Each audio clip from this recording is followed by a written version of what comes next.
Grazie a tutti, grazie per il vostro aiuto, per l'entusiasmo di cui mi avete circondato. Io credo che questa sia la cosa più bella, sentire una città che ti circonda con tanto entusiasmo e con tanto affetto.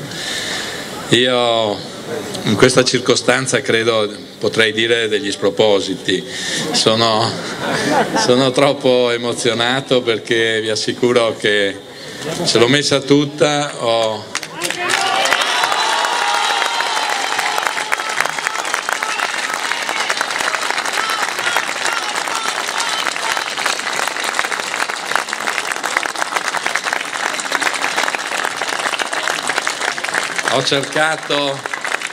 cercato di fare del mio meglio e credo di essere riuscito ad imporre in questo confronto elettorale una linea di serenità, di concretezza. Ho cercato di far vedere come gli slogan e gli annunci si combattono dicendo delle cose serie. Credo che questo debba essere una linea che la politica dovrebbe ritrovare.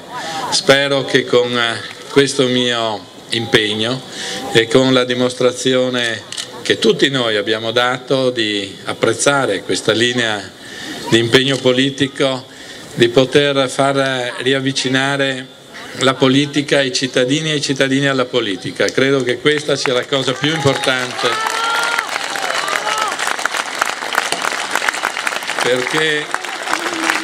perché credo che tutti noi abbiamo bisogno di questo, siamo tutti stufi di una politica gridata, di cose che ci allontanano dalla cura delle cose comuni. Il bene comune è una cosa seria, deve essere affrontata con impegno e senza urla. Io spero che questo messaggio che viene da Venezia, che viene da una città che è sempre stata una città amante della libertà, delle cose nuove, delle cose importanti, che questo messaggio venga recepito anche altrove. Io spero che questo nostro segnale, mio e vostro, di tutti noi insieme, sia un messaggio che venga capito anche al di fuori della laguna, del nostro comune, della nostra realtà, di questa realtà così bella che con tutti voi io spero di poter portare avanti verso nuove mete. Grazie a tutti i veneziani.